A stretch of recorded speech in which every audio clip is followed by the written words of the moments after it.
with 2020 and COVID-19, is there more, do you think there's more acceptance of having management track working remote? Because it's been my experience in the past that, ICs are more favorable for getting remote positions than management. Yeah. I do think it's improved. I kind of suspect that will snap back once things are somewhat normalized again.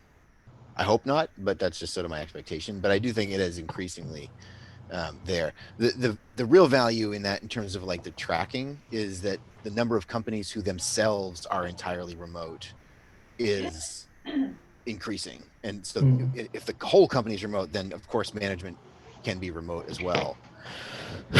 But I do think Yeah, I this is think just me prognosticating, but I think long tail, once the world has somewhat normalized, a vaccine is prevalent and it doesn't, the risks are lower, the number of companies who will remain fully remote will lower. I don't think this is a permanent fix. I think it'll just make it better. There'll be more remote opportunities, but it's not going to be a wholesale shift to the right.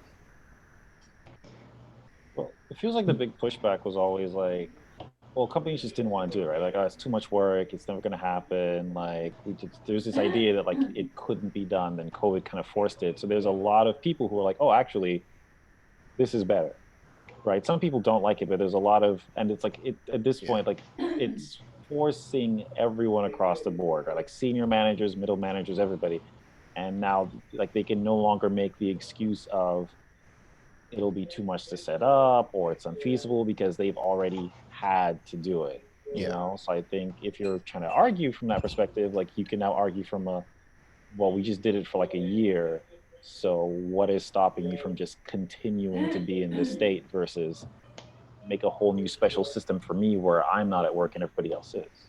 Yeah. And I think that's why it will increase. That being said, I mean, this isn't supposed to be about like remote work, but I will say that I try to keep somewhat of a pulse in this thing when I talk to a lot of like my VC friends, and I go to some of these like CTO roundtables and stuff like that. And I hear a lot of people saying effectively like it's not been great. Like it's okay. We're functioning. Businesses are working, but like cultural issues have cropped up. It's actually quite hard to really keep tabs on things. Some people feel like they get cut out of loops and are not keeping. I mean, this is stuff that, I mean, my company has been remote from the beginning, long before the pandemic, and this is stuff that I have experienced, so I can buy it. Like Yeah. there are great things about remote organizations, and that's why I stick with it. But there are detractors. It's not a wonderland, and I think that the bigger the company gets, the harder it is to be fully remote. And so I think there will be a bit of a recorrection back to like, will there'll be more remote. It clearly works better than we thought it did, but it's not going to be a wholesale like, okay, great, we don't need offices anymore. I think it will kind of become more like a 50-50 or 60-40 situation. I mean, it's interesting you mentioned a bounce back because at least where I work, 2 months ago, we were talking about remote as a policy. Yep. Maybe not fully remote. If you want to be in the office, you can go to the office. But if you want to be remote, even if you live a block away, you could be remote. And they were talking about renting out, floor space to other companies in the Mm. office building. But this week, the leadership Little meeting, reversal. so when are we going to get people back in the office? Yeah. And I mean, and there are other secondary effects to this that I feel like a lot of people overlook. Like, and I sort of was alluding to this in some chat somewhere. I kind of forget where, but it was on our Slack. But like, separate even from like work stuff, there's all kinds of like network effects and other things that get disrupted a little bit when the world is too remote as well. Like the ability to just, the number of times I've just been walking around Boston and bumped into a VC friend that I hadn't talked to in 3 months, and then we grab coffee. Like that's a thing that happens all the time that I haven't had happen in months. And like now I have to consciously be like, oh, I haven't talked to Ellen in 9 months. I should send her an email. I haven't talked to Paul in months. Like everything has to be more deliberate. There's very little like, oh, you're going to a conference next week. Great, I'll be there. We'll talk. Um, so I and this is all I'll say. I'm very bullish on remote world. So like I'm not kicking it in the teeth. It's just I think sometimes this conversation gets too siloed into like a polarity. It's either all in or all out. I think the reality is we get somewhere in the middle, but I'm glad that there's an improving environment for remote opportunities, and I hope that keeps going. I mean, it's interesting you mentioned being out of the loop. I was, we're talking about remote work still, but I was one of the only remote workers that came on through an acquisition and was retained. Mm-hmm. So it was like 98% of the office was, 98% of the staff was in the office, and then there was me and Yeah. like two other people. And so I was out of the loop a lot. And That's never now, good. Yeah. well, actually, I liked it because it gave You me liked it. something to work on. And Okay. then I'd be able to focus on it and deliver and not be pulled into the emergencies of the I day. could see that. Yeah. And now that everyone's working from home, I find I'm just pulled in so many different directions. Yeah. I guess I could see that. The counter to that is always like, so the company so my company now, a bunch of the engineers that I hired came from the company I was at before, but where I was before this company Lola, it was almost entirely in office. We had like 3 remote employees out of like 52, and the consistent refrain was that it's nice being remote, but they constantly would miss the like impromptu stuff where like everybody's just like, oh, we're working on a thing, let's just go grab an office and we'll whiteboard this, and and then we just sort of hammer through a thing, and then we'll send out notes afterwards, and Jason or whoever remote is just like, oh, okay, I guess we decided something, and I wasn't involved at all. It's like, oh yeah, we should have pinged you. Like that happens. I feel like a lot when offices are mostly local, and then it's like a couple of remote. It gets better the more it splits. So like when it's more like you have 40% remote, 60% local. Now there's lots of key players missing from every meeting, and so you get more comfortable with every meeting needs a Zoom, and every meeting gets announced. And so like people get, even if it's impromptu, even if it's like, okay, we're going to meet real quick. Okay, let's send a quick email to everybody so that they know where to jump into. Early on in the pandemic, now we're kind of more back to normal, but there was a time where like everything, like we just had like staggered shifts for everything, so like only half of the office was in at any given time. And I feel like we noticed the same thing. Like there were enough people not there that you had to think about everybody for the stuff that you did. And that actually, I don't know, that kind of worked out really well because it got me a little bit of what you were talking about. When like there were days where there was definitely less traffic in terms of messages like that passing to me, Mm-hmm. and I could get some like deep work done, but it never got to the point where you were just completely isolated. But you did like sort of have like Right. these natural gaps. Also depends on like who was like on shift with me. Like one of the days where people who like communicate a lot, where they're like, okay, these are like my high communication days, and the days where they weren't there, it was like my low communication days, and that kind of worked out. Yep. I also, so out of all the brown bags, this is probably the one I'm kind of like most, I should say most interested, but like I'm really interested in this topic, Bryan, because Cool. I, considering what I do now, which is sort of halfway between, I don't know, like it's a managerial position, but I'm still like doing a lot of dev work, and I'm trying to figure out like what is preferable. Yeah. And we talked a little bit before about, promotion not necessarily meaning hiring. Yeah. I mean, sorry, promotion not necessarily I know being, what you meant. Yeah. management. And Yeah. it's like the more I do this, the more I feel, I guess maybe like the way Vic feels, like I can't, it's very hard to be in both worlds. Like either I come in the day and my goals and my aspirations are like specifically technical, or I'm trying to deal with like running an organization. Yes. And I'm not sure if that's just a me thing. It's like, not. are there people who manage it successfully, or am I right in thinking like these are very, very separate concerns, and you can't sort of like play the game at like both levels? Because I do feel like two very different levels of like 10,000 feet in the air versus like 10 feet down looking at some implementation. And I don't know, that's been very hard to deal with. I'm big in the camp that to be successful at either, you need to do exclusively that it is very hard. Now, I'll always caveat these conversations that in smaller companies, you just don't have a choice. Like I'm going to do some dev, even though mostly I deal with business and people stuff, because it's a 7-person tech org, you know, and like there's going to be some management that happens without me. So like I have my chief architect basically manages 2 people because he has to. So the smaller the org, the less you can, you just have to deal. But part of that dealing with it is accepting that there's efficiency loss there. Like I know that my engineers are going to be less efficient engineers because they're spending time dealing with people stuff, and vice versa. They're not going to be great people managers because they're spending too much time deving. They're going to miss some one-on-ones. They're going to miss some parts of the process.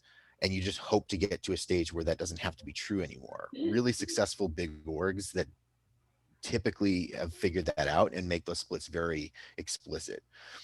Ironically, some organizations are even super explicit about it. So like Amazon's my go-to because I worked there, but they, anyone on the management track, SDM 1 through VP, is literally not allowed to dev. You cannot commit any code. It is not allowed. You will never commit a single line of code while you're there. And the exact flip of that, if you're on the SDE track, if you're on engineering track, SDE 1 through principal, you can be part of architectural discussions. You can be in the loop, but you will never directly manage somebody. You can oversee projects and sort of help, you know, do things like sprint planning and stuff like that, but you will not do any real people management. You won't manage anyone's career. You won't do one-on-one. And I think it works really well because I agree they're very different skill sets, and when you really lean into the skill set on either side, you shouldn't have enough time to do the other one. Like there's enough people management demands to oversee a good sized team that you shouldn't have time to do deving. You know, like when I was overseeing a team of you know, what, 25, and so I had one-on-ones all day long, all the time. I was always talking with somebody, and when I wasn't, I was in sort of team development discussions or, you know, product architectural discussions. There was never any time for me to sit down and code. I was always involved in something else. So it's just a life of meetings. Yeah, and it brings to mind something you said before, which is like there's a difference between being a manager and a team lead. Yes. You know, it's one thing to be, there's a bunch of technical people and there's like one lead person on implementing whatever this tech is. And a lot of people sort of like, oh, well, I'm doing it like a manager, it's just like that. But like it's, I don't know, like team lead is maybe like a seed of that. But in terms of like the scope of your work and how much time you're spending on maximizing other people's time Yes. versus maximizing some kind of process, I'm trying to realize like it's just a completely different thing. And a lot of you transition and you realize, oh wait, no, this isn't what I thought it would be. The way I always think about it is team lead is a leader, and leadership is a skill that is applicable to everybody. You know, a junior can exhibit leadership skills in the right setting. And you expect a team lead to exhibit strong leadership skills so that they can actually somewhat oversee a project and oversee like a direction for a smaller team, but they do no management. They're not going to oversee performance reviews. They're not going to hire. They're not going to fire. They're not going to manage pips. They're not going to do one-on-ones. Like there's a whole suite of like development, people development that a team lead should never be involved in. The moment they start getting those tasks, they're bleeding into different roles, and they're going to start suffering on their architectural duties, on their project duties. Yeah. I'm suffering there right now. Yeah, a lot of companies struggle with this. Like, and it's kind of funny. Like I always talk about the different tracks, and the problem isn't usually engineers. The problem stems at company level too. A lot of companies promote wrong. They take their star engineers and they go, "Great, you're a star engineer. You should be our director of development or something," and they start giving them higher and higher like management responsibilities, and then get confused when everything suffers. When they're not a great manager, they were given too much responsibility too fast. They don't have enough time to dev at the scale they were before, and it just everything gets worse. Good companies should be deliberative about it. Like, what is your track? What am I coaching you toward? What am I mentoring you toward? How am I going to gear up new responsibilities? Someone who's staying on the individual contributor engineering track, it's nothing to do with their talent. It's just how they're going to grow as a an engineer is going to be different. They're going to be focusing more on widening their architectural depth, overseeing bigger and bigger segments of the product, hopefully even growing into like almost an architect role where now they just are overseeing the product, and they're sort of responsible for, understanding all the different interconnected pieces and making decisions about how they all fit, but they never have responsibilities with people. Like the engineers that they're giving direction to aren't getting like career coaching from him. They're just getting like, here's how this API should fit in the scheme. Like they're just talking about it from like a topology point of view. And then vice versa, anyone who's moving into the management track, there should be a very clear directional action there. Like it's not, oh, you want to be a manager and you're a great IC, perfect. You're going to be the VP of engineering, and like just suddenly dump them into a role that they're not prepared for. It should be more like, we're going to give you a direct report, and we're gonna start working through that process of like, how do you manage an engineer? What is involved in helping coach them, not just through technical challenges but career challenges. Like how do you work through having to do like performance plans, working through how to manage hiring is a big one. Like getting somebody involved in the hiring process more than just doing a 45-minute tech review, but actually having them manage the hiring process. Like you have to now do the screen, pull together 4 or 5 engineers, do all the scheduling, set up the debrief. If you go through the process, setting up your offer, do the negotiation, get the HR process set up, like doing the true end-to-end pipeline of hiring. And then inversely, hopefully you don't, this isn't something you can stage up, but firing is also its own challenge that I would like to see somebody have done and dealt with, because it's emotionally taxing and has its own complications, and you shouldn't be thrown into it without any sort of like mentorship or coaching around it. I think that's where companies struggle. Companies just sort of take people they see as talented and say, great, you do this.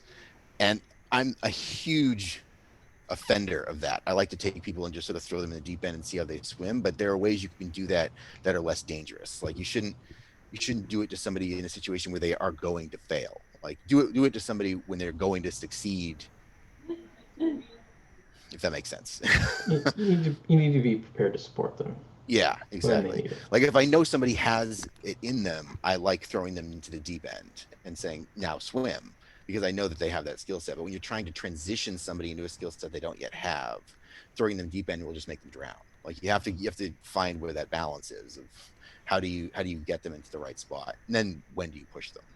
Well, it kind of sounds like um, I heard this in terms of getting what you call it, of getting a promotion.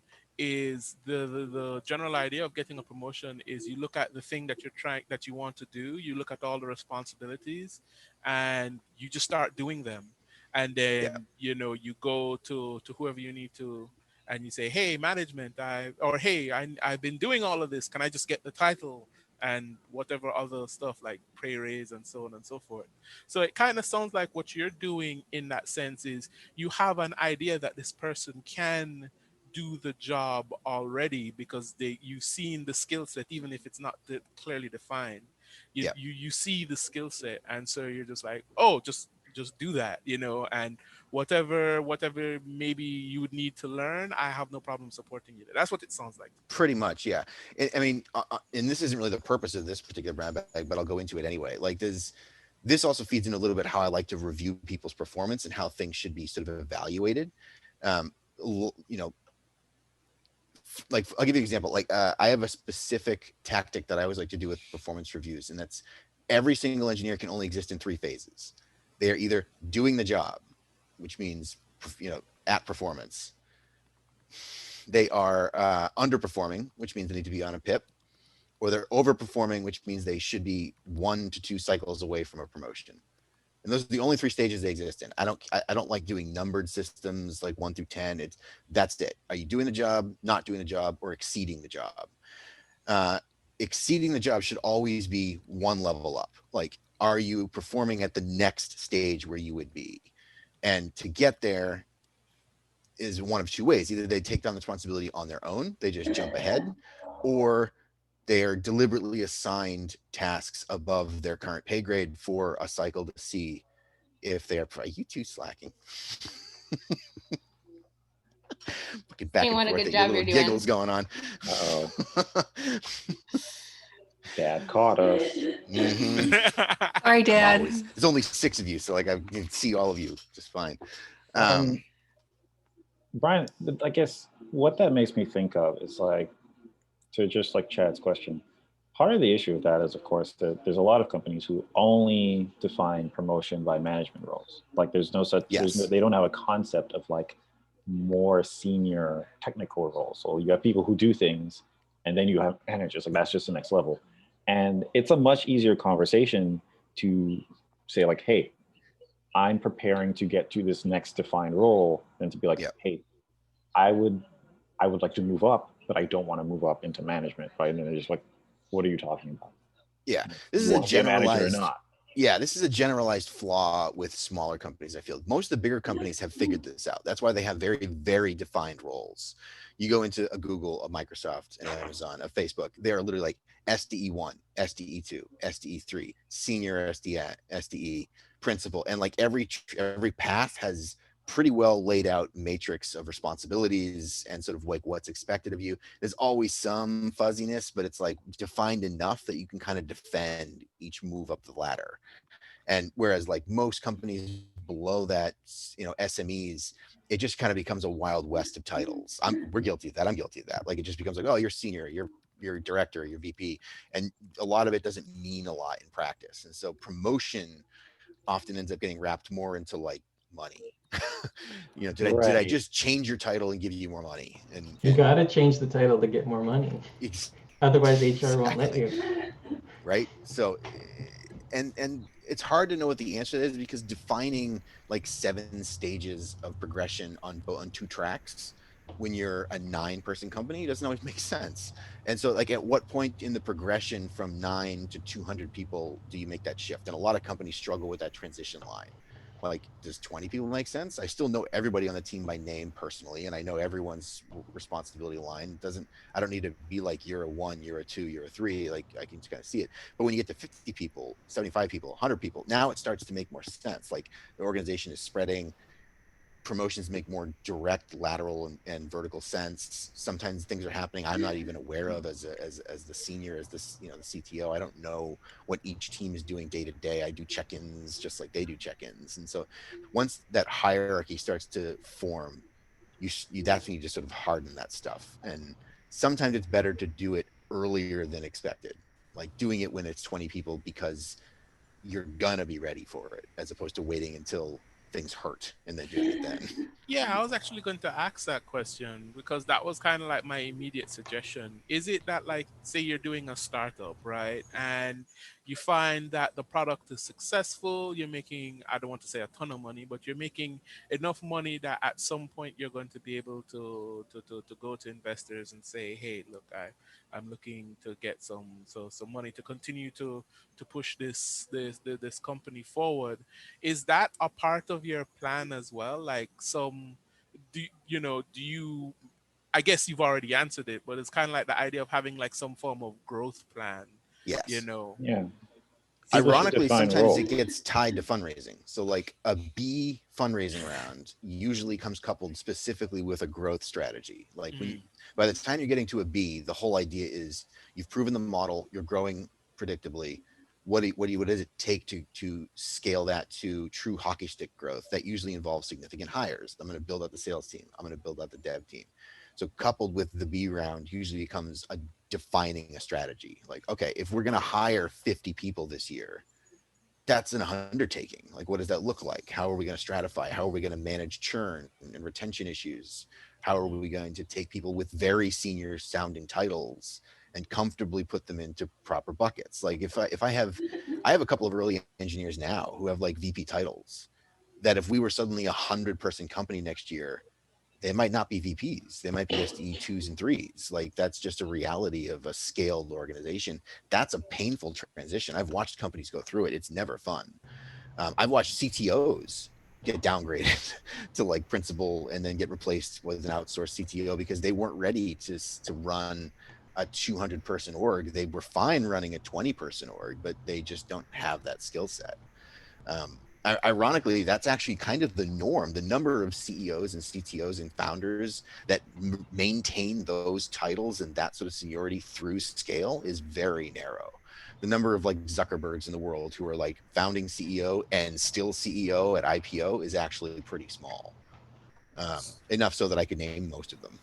I guess another question that I have is, what about keeping the traditional, like you're a SD1 or you're an SD2, even at the beginning of the startup, you know what I mean? And just maintaining that as you grow. So say for instance, you are technically doing VP of engineering Yeah. activities, but your title says, you know, you're a software developer too, because of, Yeah. I guess, skill set or whatever. What about something like that where you maintain the actual titles as you grow so that you can actually naturally just pull people into that position, if that makes The sense? reason why that doesn't work is cultural. Oh, okay. So it would require a significant shift to make that really work at scale, because as it is right now, so like for instance, if I'm let's imagine I've moved back to like an Amazon. I'm at a bigger company hiring. When I'm hiring for like an SD2 role, I'm actually looking for people with like VP titles at smaller companies. Like and that's a pretty universal phenomenon. The transition has sort of been baked into the consciousness of how people move in and out of small, medium, and big organizations. That if I saw somebody that had worked for a tiny company and was like operating with an SD1 role, I'd be like, oh, that's like a junior. Like they're going to be down on the totem pole. They were given a low role at a startup. Like that's unusual. Whereas if I see somebody with like a VP of engineering or VP of technology title at a startup, I'm thinking, okay, they're mid to senior. And if I see CTO at a startup, I'm like, that might be a principal. And so like that, and vice versa. So like those translational things are sort of just happen. Like if I know somebody worked at Facebook and I see SDE2 on their title, I know that they can fit into like an architect role at my 7-person company. Like that'll work. Also, just like for kind of like alternate context here, I feel like so far everything that we've been talking about has mainly been in the framework of software engineering companies, and I guess also like the concept of startups. But as a developer, you might not necessarily be working for a software engineering company, right? Like you might be working for a more traditional organization in some other industry. Like right now, you know, technically, like officially, like I work for a small software company, but that company is owned by like a banking institution. Yeah. You know, so a lot of this kind of like, even some of the methodologies that we've adopted in the industry break down once you interact with a company who doesn't consider itself a technical company. Like there's no concept of SE anything in the bank, right? It's just like you have managers and you don't, you know.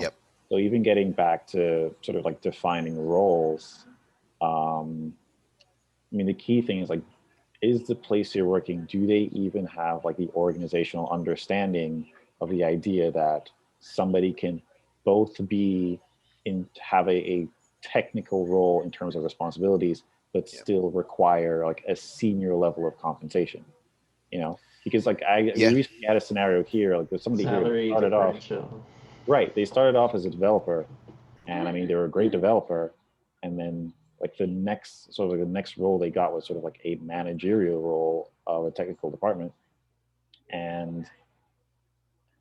but they were still like doing their dev stuff. Like there's no, if you looked at their job title and their job duties, it was all managerial stuff because it's a managerial role. But like they also, the thing that they really liked was, you know, the technical stuff. And then like eventually they left the company and they're working somewhere else and they're back to doing, well, now they're in kind of the best of both worlds. Like they went to this new place and get to kind of define their own role, but like it's mainly the tech stuff that they missed doing, or like they had to sneak in on the side, right? But like the company, the financial company, just had like no capacity to understand like, this is, if we wanted to keep this person, like the answer wasn't like giving them more money necessarily or giving them more duty and responsibility. It was making a role where they could do the things they were best at and the thing that like made them valuable to us, which was this technical stuff. So I'm wondering if that needs to be a conversation because like I think that's a conversation like I need to learn to have when I speak to like, hey, here's what you want me to be doing, which Yeah. will align with like what I want to do, but also like the way I provide most value. I know that this is a track you think people should go on, but like that's not necessarily a good, like that's, I don't know, it's just a problem I see a lot where like people have very, very good technical people, but it's like the only Yeah. way to get ahead is to go into management. But as you said, like I could go into management here, or I could move to a larger company that understands the technical role. And then, why be a Yeah. manager here when I can be an SR1 or 2 somewhere else that actually gets it? Yeah. It's you're kind of hovering around something that comes up a lot with these kind of discussions that I sometimes like to address directly, but I'll it's that when we talk about tech, especially like when I talk about tech, I'm actually usually talking about a pretty specific subsector of tech, the high growth, scale, pure technology businesses that are typically trying to go from small to massive, and some make it, some don't. And that's a flywheel involving thousands of companies. That's usually what I'm talking about. And there is actually this sort of known phenomenon that I talk about a lot in different contexts of like, it's hard for other verticals to cross pollinate well.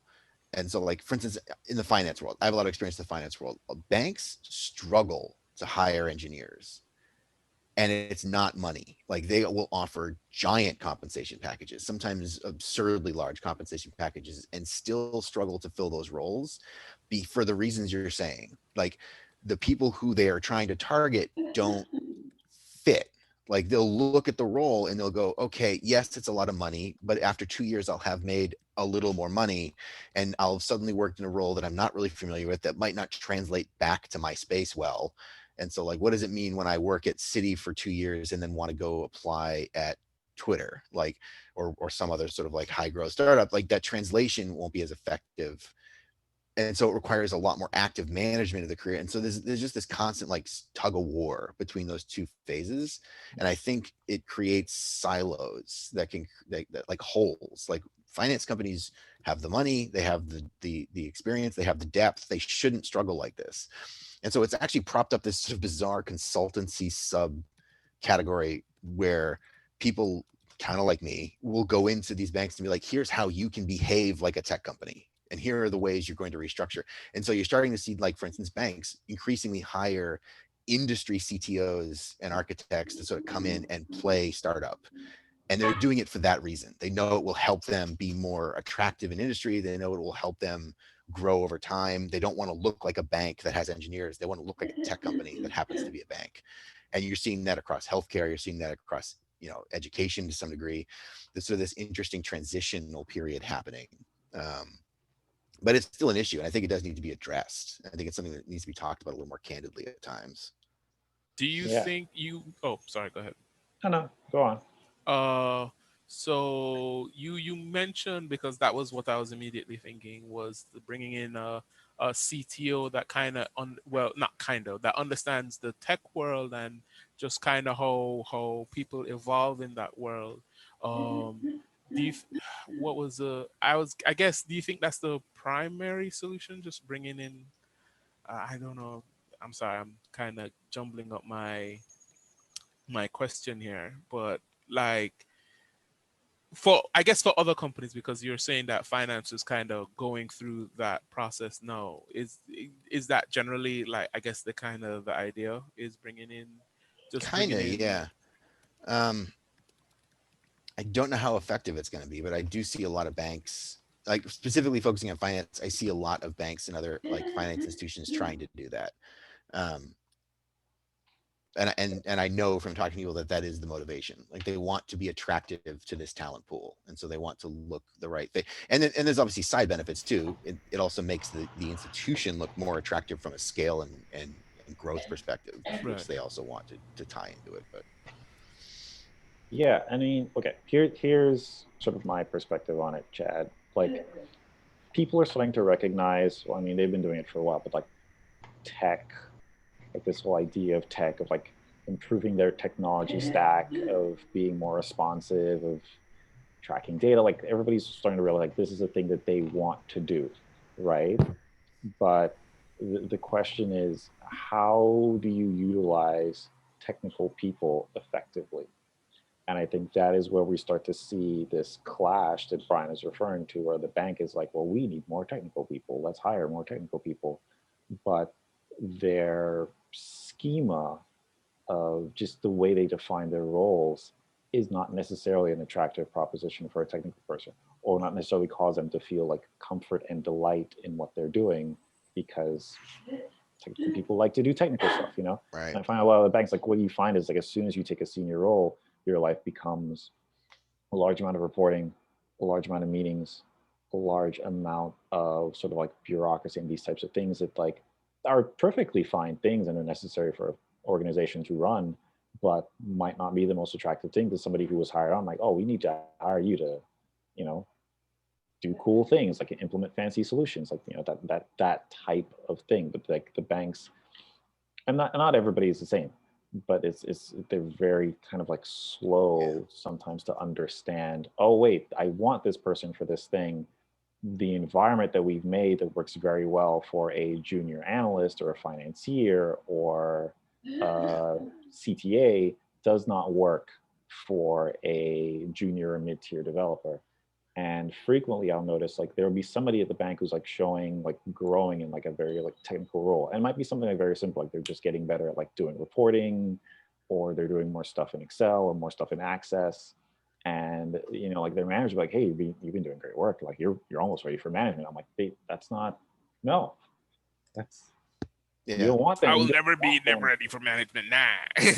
No, but like that's the thing. Like you don't want this person to become a better manager. You want this person to become like a really good, the thing that they're like already starting to do. Like we have enough manage, and like the existing ones, it's not like that they're going to leave. So it's like you're preparing them for this role that's only going to open up when somebody else leaves. And like, so they're just, what do they do in the meantime? Do they just like wait and burn out? You know? So yeah. It's the pipeline problem. Even smaller companies do usually get that right. Like it's sort of the I think what you're alluding to a little bit is like when you are a tech organization, actually, even where there are holes, you're still sort of set up to understand the pipeline. Like everybody involved is a technologist. Everybody kind of gets the progression a little bit, and they at least think and stress about it, instead of being like, I don't know what's next. Like, where do you go next? What's the next stage up? And a lot of non-technical companies do exactly what you said, Kirk, which is like, oh, we have a technical problem. We'll just hire people into it. And then there's no system for it. It's not like they don't have leads that are running things. They have it. They probably don't even have a really functioning CTO. Like a CTO at a non-technical company is a very different role than a CTO at a technical company. And so that's the piece I feel like is missing a lot. That's kind of why the one good thing is seeing companies hire senior and then letting them build down, instead of just being like, well, we'll just take our existing HR infrastructure and hire a bunch of engineers and it'll just work. Transforming a non-technical company into a functioning technical company is a big undertaking, and it requires some pretty deliberative effort. So this might be a strange question, but how new is this problem? Because I guess because I'm imagining like 15 years ago, this wasn't, I don't want to say this wasn't a problem, but 15 years ago there were IT departments. Right. Everybody, like we learned 15 years ago that we need an IT department. People were starting to move to computers and networks, and like, and I think, you know, everyone sort of like got that figured out. The new thing now is not an IT department to have like an actual like tech. Like a tech culture. You know, like before it was like you need people who understand how to set up a network, you know, set up physical servers, manage user profiles, right? Like create that kind of stack, like store company info. And that's all still necessary now. But like now there's this new thing of like people they don't just want that, they want apps. They want tracking, they want machine learning, right? They want like custom reporting and metrics and all these things, which is not like those are just different things. And the people who do that have different roles, you know? Yeah. So sometimes they try and just like stuff them into IT, which IT's doesn't know how to handle it. it's sort of funny. Like in my experience, I've seen it sort of come about a lot with how the industry is getting disrupted. So it does kind of shift from industry to industry. Like finance right now is a good example because it's under extreme pressure from the burgeoning fintech world. So like banks suddenly feel replaceable by these sort of like virtualized banks and sort of secondary and alternative financial instruments in ways that they didn't 10 years ago. Whereas if you were in retail 10 years ago, you were already feeling the pressure. And so it's like moving from vertical to vertical in different ways. And so I think to your answer of like when it happens, it often seems to just be motivated by when the pressure comes on. Yeah. when does the tech world decide to try to eat you alive? And Right. it's not doing that universally for everybody. It's happening in pieces. Like there's another bank here, like they recently got like a nice little mobile app, you know? So then all of a sudden, like in that week, like 3 people like, hey, are we gonna get a mobile app? Can we do a mobile app? Is that a thing that we can do? We should do a mobile app. I'm like, oh, okay. Like, whoa. you're missing the point. Which means that they've had this in the works for like 2 years. Yeah. So if you want to start a conversation, we can start a conversation. It's probably going to end up saying you need to hire more people. But it's that thing. Like that's why you're seeing this like kind of trends. Like people want to get in on it and they want to move in on it before they sort of like lose pace of everyone else. But if you just try and do it without like actually making a plan, it's like chaos. Bryan says, it just doesn't work. Yeah. That's why, like, to your exact point, like by the time you're being disrupted, by the time somebody has entered the space and is eating your lunch, you're way behind. you can't just be like, oh, we'll spin something up and we'll be good to go. Like, no, this is when you need an internal innovation department that's literally doing this stuff and being like, how can we scale up a competitor to this new entrant now? I mean, we saw with COVID, right? Like companies who are already in like somewhat in like the remote distributed space just were able to pivot so much faster. Yep. And there wasn't even really a pivot, honestly. It was just work as right. I mean, well, you still have to pivot to the fact that like now everyone else who used to be in a physical location is now doing the remote thing. So like you're not as siloed as you might think, but they just so there's I feel like the first 2 months of like the shutdowns, you saw a very big difference in like the people who were just like, okay, nothing works now, and the ones who were like, oh, okay, part of our system that we were planning on, like we need to like get that ramped up.